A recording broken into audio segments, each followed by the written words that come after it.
Hi everyone, my name is Arina and welcome to the NORDINARY Show, the podcast where extraordinary business owners will tell us about their experience and share with us what kind of mistake they made or not when they try to build their business. Will be very interesting. Let's speak about the real business. Hi everyone, welcome to the NORDINARY Show. Today our guest is Nicolo Manica, founder of WeClose. Hi Nicolo, or ciao Nicolo. Ciao. Yeah, that's good. Yeah. Hi, Arina, and hi, everyone. To all the listeners that are joining this amazing podcast. And thank you for having me here as your guest today. Yeah, I'm happy to see you. Nicolo, tell us more about yourself and what kind of services WeClose provide for the sellers or other customers. Tell us more about you. Sure. So, how deeply should I go in my experience? Because just before the podcast, we were discussing that I have a wide experience. So, let's try to make a long story short here. My journey started, I would say, around 10 years ago. That when the beginning of the digital was, or at least the digital we know today, in my opinion. I started as a young student inside my room, and I discovered this website called Teespring, which I'm quite sure still exists. They do print on demand T-shirts, but back then, it was just a way to find. It was just a way to find a way to earn more money for my life as a student. So maybe to buy an additional drink or to do a bit better life. So this Teespring was really helpful in terms of you go there, you upload a design, and then you try to promote. I remember I was spamming. So back then, the way of someone not knowing how the digital marketing works was just let's open Facebook and let's just spam it around. But for as much as it sounds extremely not working in today's world, back then I made a few sales. I didn't become rich. I don't want to say I made billions out of it, but a few bucks, yes. But it was a spare job. So I was a student. I studied engineering in my background. Didn't I never really like it. However, I thought it was because in Italy there is so much theory and not a lot of practice. Yes, I'm Italian, as you guessed. So what I did, I tried to work as an engineer, finishing after I finished my graduation, but I didn't like it either. I was in China. China, great place, but not engineering was not my future. Went back to university where I met with an old friend, Luca Boreani, and we both discovered we had a passion for digital. So while we were studying a master, we decided to go all in with affiliate marketing. We did our good numbers back then. I remember being a super affiliate, winning a few prizes with some affiliate networks. And that led us to moving to Dubai back in 2000, initially 17, almost more than 7 years ago. Well, we arrived and we went all in with our affiliate agency, and we also moved a bit to digital marketing, getting few clients on board.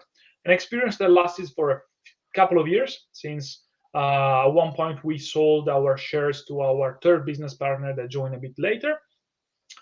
From there, I moved to e-commerce space, drop shipping. Drop shipping 2018 was like maximum full power, or at least that was the when just a few people knew about it.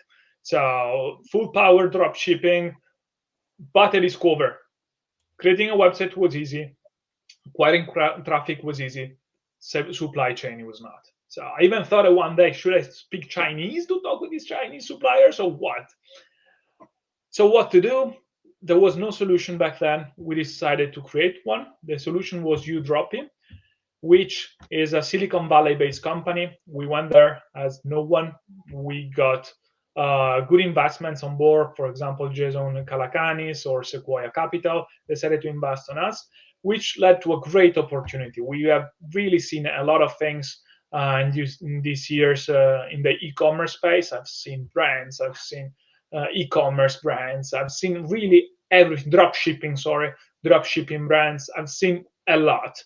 But then, by finish end of 2022, our main investor decided to take over the company, and since then, I decided to open WeClose, the agency that I founded last year. We are focused on helping companies, entrepreneurs in selling more, which could be either through consulting or to allocating salespeople to their team. This is what I'm all in to do now. Plus, in my spare time, let's say I'm professor at university, both Whoa. at GISMA in Berlin. Yeah, I know. I know. Even myself, sometimes I look at myself in the mirror and say, "Is it Yeah, really true?" Yeah, you look true. so young for a professor, to be honest.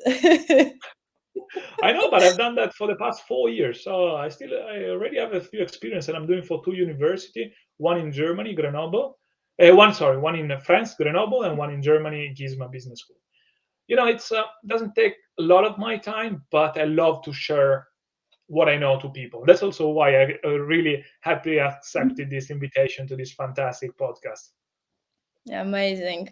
You had a great experience as a seller, as a specialist who can provide knowledge and share experience with the clients, help them to scale brand and etc. It's absolutely amazing.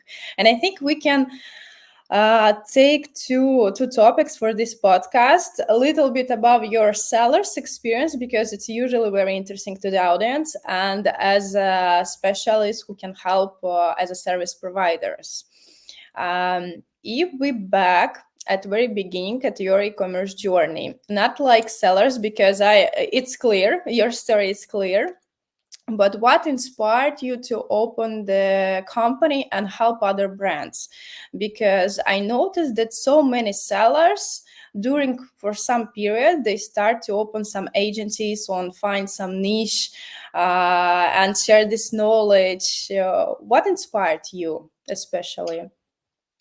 On my side, it was really the idea of creating a solution. I was struggling so much back then with Mhm. that problem. I told you, I even thought about trying to learn Chinese, because I remember I was going on AliExpress trying to say, guys, I need this product.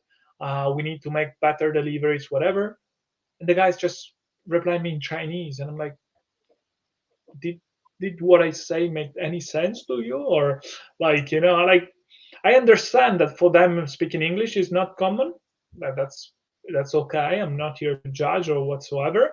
But I just thought, okay, if I'm in this situation, for sure there are a lot of others in my shoes as well. And so this is where the solution came from.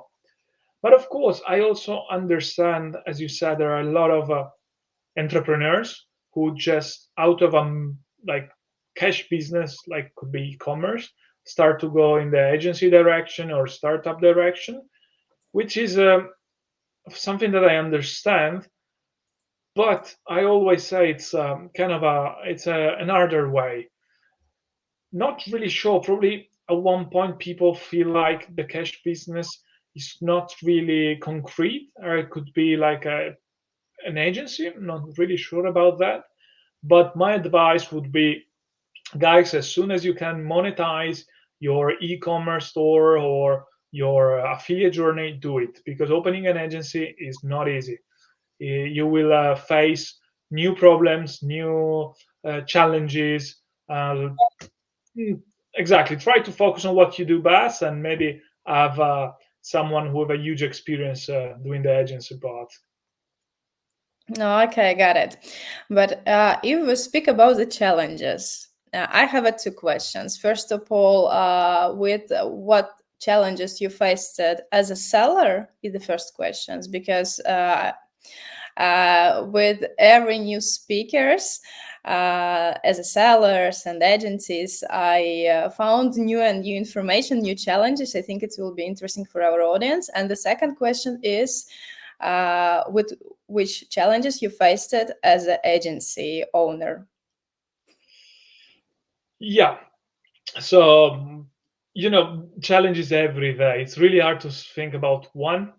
Now, something that I introduced recently to my life, let's say, as a founder, which is also reflected by this sign here, is every time you wake up thinking about, okay, new day, ready, set, go, game on. Because life can be like in a video game, where you have a lot of challenges and you have them on daily basis, and you need to find a solution to overcome. most of the time being a founder is just who's the best in overcoming challenges. So for me, especially, I would say challenges that I have. One big one that left me a scratch on me was for sure the traffic source. Sometimes we rely a lot on maybe one traffic source, and back then was Facebook. And I remember I thought our content was great. There was no possibility of getting banned there, but we got it. And that day it was like we uh, have been too much confident about it, overconfidence. So always try to have a plan B, and if possible, even a plan C. This is a big suggestion that I have for you and for the audience, of course, because as soon as everything can work great until it doesn't anymore. And as I said before, the best entrepreneur is the one who has the best way to overcome a challenge. Another challenge that I face every day is the one of being known, of course. You need to spread your voice, you need to spread your name. People have to know you. The more people knows you, the better you can do both at your job and in selling, because it's always a question of numbers. And in terms of statistic, if 100 people know you, one or two for sure you can close as clients.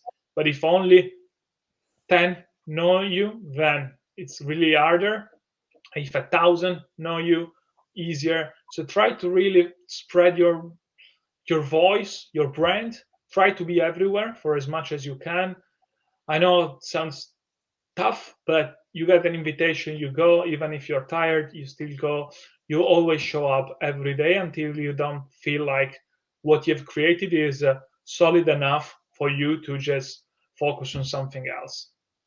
Plus, an additional challenge, and maybe I'm talking too much, I know, but No, this is really it's okay because this is the reason why we record this podcast. We want to listen you too much, all your experience. Don't worry about it. You can speak more. okay. So, and another challenge I had is, and everybody has, is sales. Yeah, which is also why I creating the agency to help people to sell more. But my main challenge has always been, of course, when you open a new business, you need to attract clients. Okay, which is divided in: should I focus on the product first and getting new clients later, or should I get the clients and develop the product together with the client?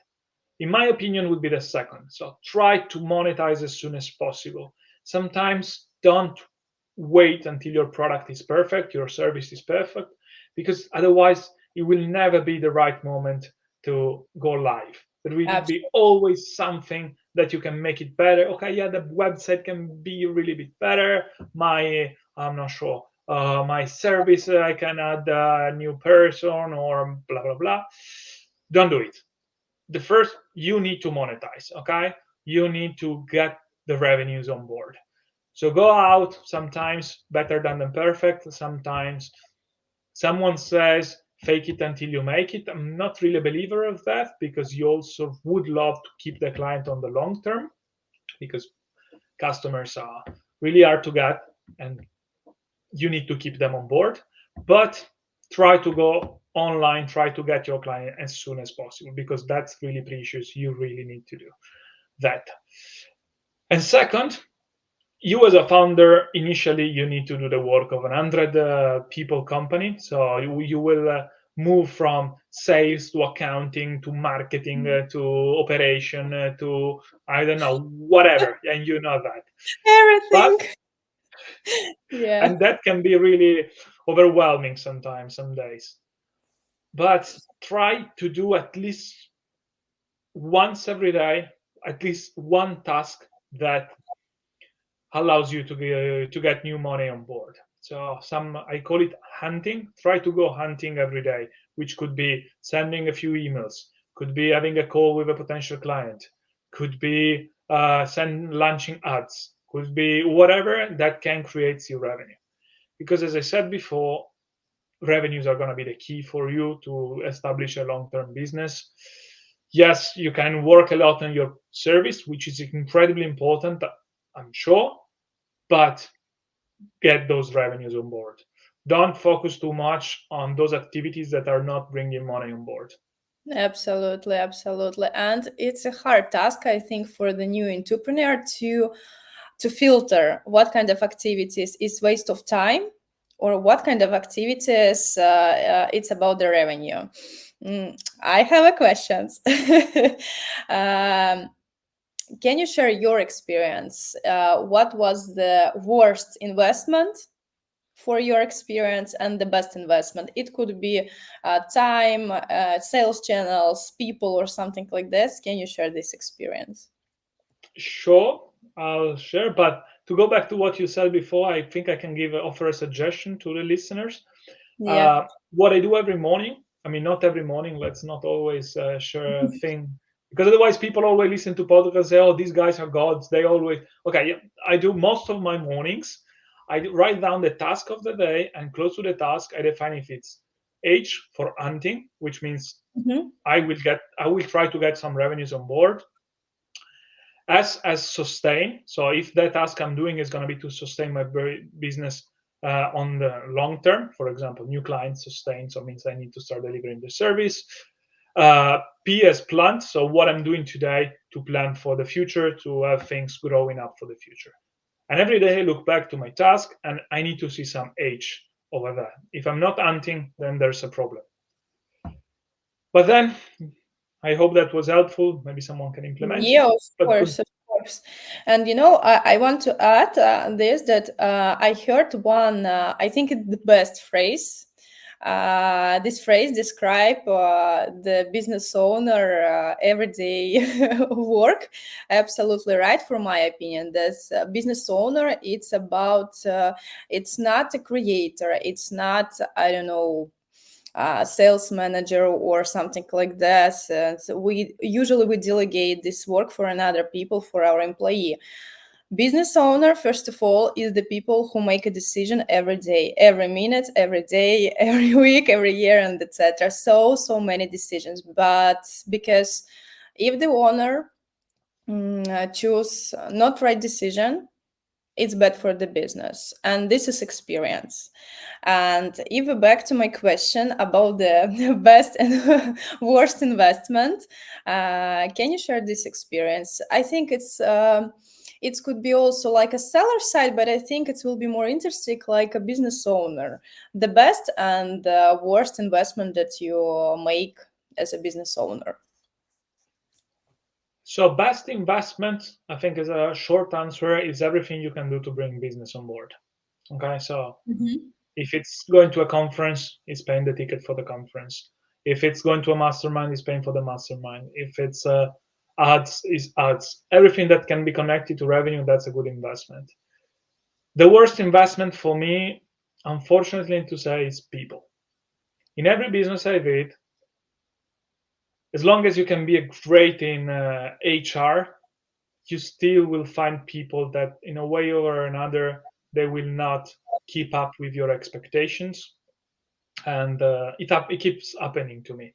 Even if now I have a 3 layers, uh, uh, uh, sorry, hiring process. Sorry, I still reach a point where I see people hired that are not really keeping up with the level I want. And therefore, I think, to add to or what we have already said, a business owner is also responsible to selecting the correct people, which is also extremely hard. I'm not saying that investing in people is bad. I'm just saying sometimes we invest in the wrong people.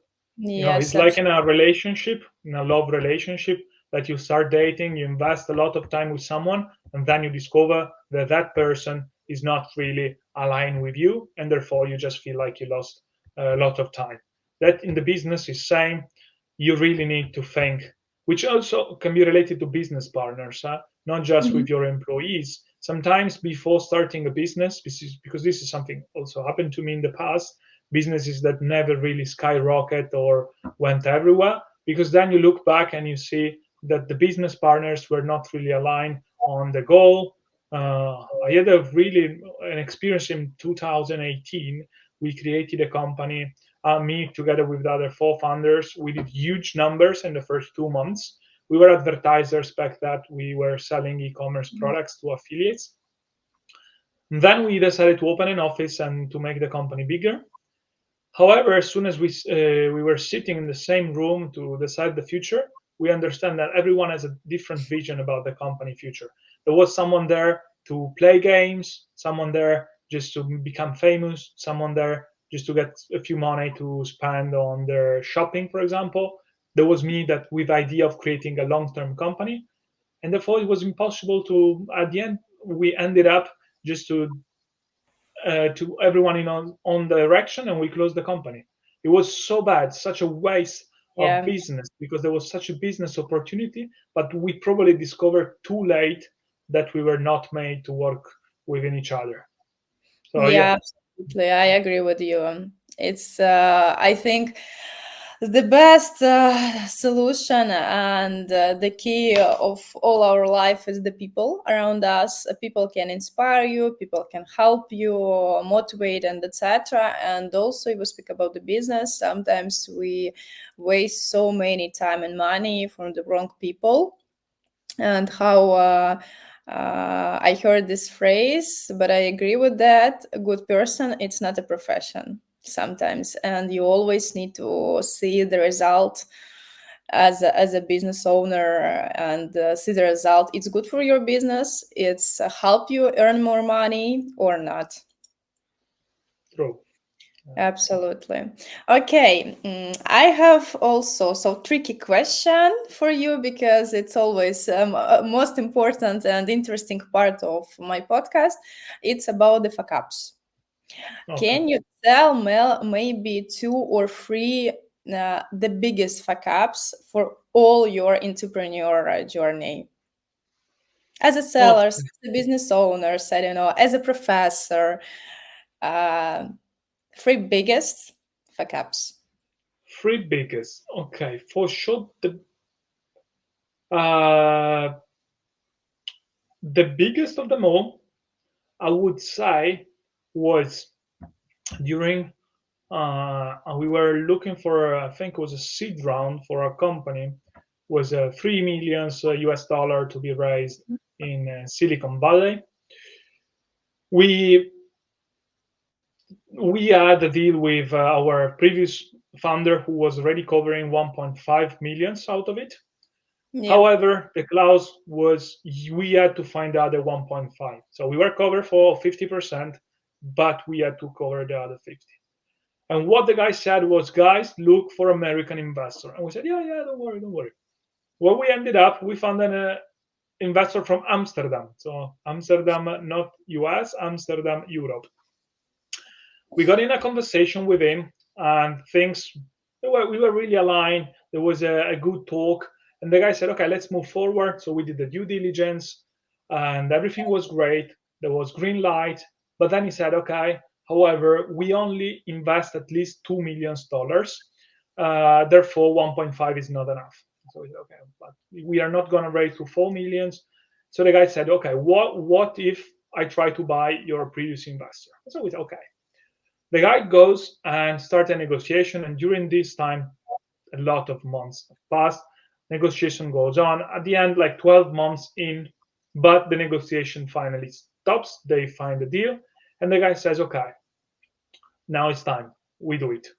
In the meantime, what we did, since the guy was really like, he said, we do it, we start talking to the team about this.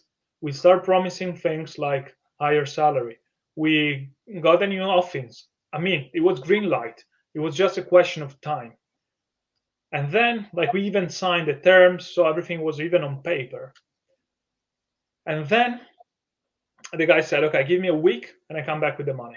It was a big company. It's not. I'm not talking about Yeah. my uncle or whatever person. It was a company, so someone you can rely. They do this as business. They raise money for startups. Long story short, 1 week passes, and guess what? Zero answer. Okay, Strange, but okay. Another week, nothing. At one point, so write an email. Hey, what's up? Just do we have any info? Receive an email saying, don't worry, don't worry. Still a few things, but give us another week. Okay.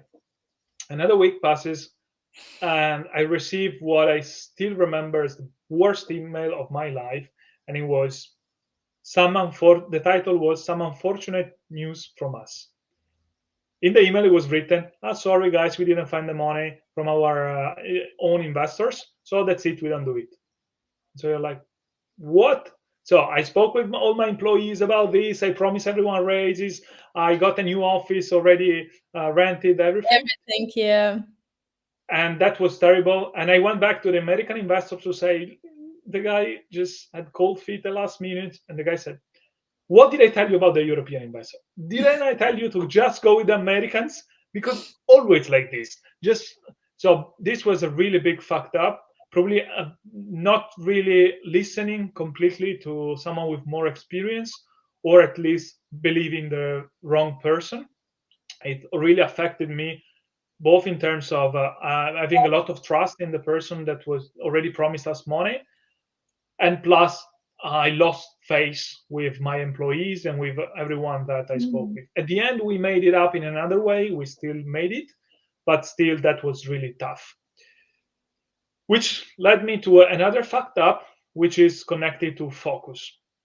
Something that, as a businessman, businesswomen, or entrepreneurs, we have so many opportunities every day. We speak with so many people. Everyone has some other business. The gold is always brighter somewhere else. There is always someone that we feel like is making so more success than us. Or I don't know. These days, I'm not sure when people will listen to this podcast, but these days, the cryptos are skyrocketing, and you have this voice in the back of your mind is like, why don't you start doing something there? But this is I was there. When you start to lose your focus, start to do so many things, nothing will go as Yes, good as you think. You can do one thing good, and when that thing is somehow delegated, you can start to think about a second one. But if you start to have 2, 3, 4 projects in your head all at the same time, yes. it's going to be really hard. So because of me not being good with focus, I lost some good business. I lost, even if you already have a good business, you focus on something else, even the business that is already good, you're not, it goes down. I mean, I don't want to go back to the same example, but maybe yes, it's like in a relationship. If you don't invest enough time, if you're not focused there, it doesn't go as you want. Same with the business. You need to all your focus, at least at the beginning. So if you as a listener, you listen this and you're thinking about going all in your business or something, start something new, do it, but do it 100%. Don't lose your mind on something else. Don't start your business A, B, C, and at the end of the day you look back, you have 5 businesses, because you can do that if really you are extremely successful already on one thing and you can delegate, or if you made an exit, so you have a lot of money, and then you can really start to allocate money without really allocating time. Absolutely, I absolutely agree with you. It's you say my thought for today podcast, but yes, is the truth, because sometimes uh, it's this situation was last week with me. I spoke with so many interesting people, and I think maybe I need to create some platform. Maybe I need to do this. Maybe not to do this.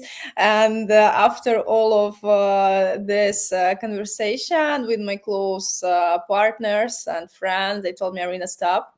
You have agency, you have one more project, you need to focus for all of them. My boyfriend told me about it. Stop, Arina, it's a good idea, but not today. You need 5 years to scale this business, but today you can earn more with your agency. Stop focusing for not relevant thing at the moment, because it's absolutely true. Yeah, exactly. I think same. So he gave you really an amazing advice. Yeah. And I think as an entrepreneur, we always think how we can earn more. And this is, you always very close to not focusing on really important things, because as you say, absolutely right, you spoke with more, I don't know, more successful people or something like that, and you try to think, maybe I do something wrong, maybe I need to change the focus and start doing crypto or something like this. Why not?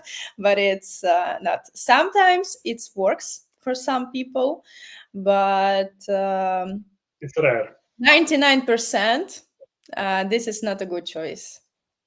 Yeah, exactly. Of Fully course. aligned. And the last one, fuck ups.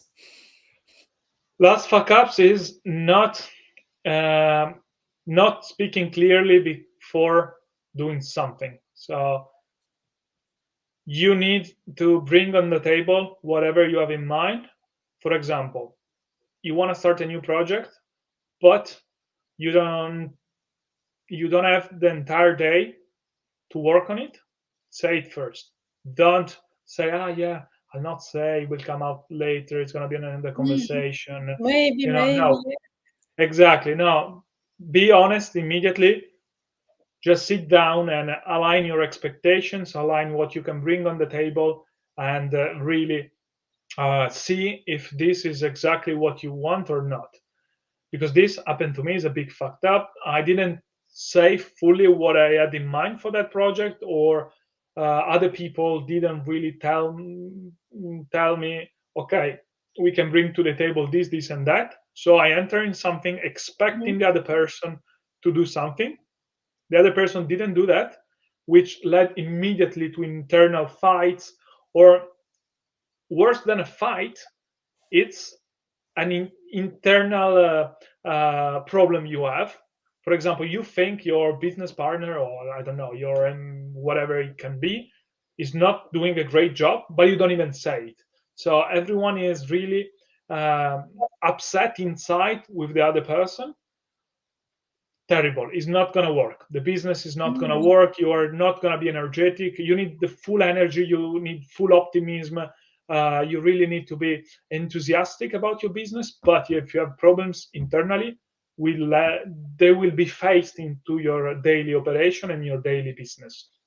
Therefore, big fucked up not being fully aligned with the people I've worked with, or both partners, suppliers, investors, whatever it could be. That's a really big fucked up. Whoa, sounds like it true.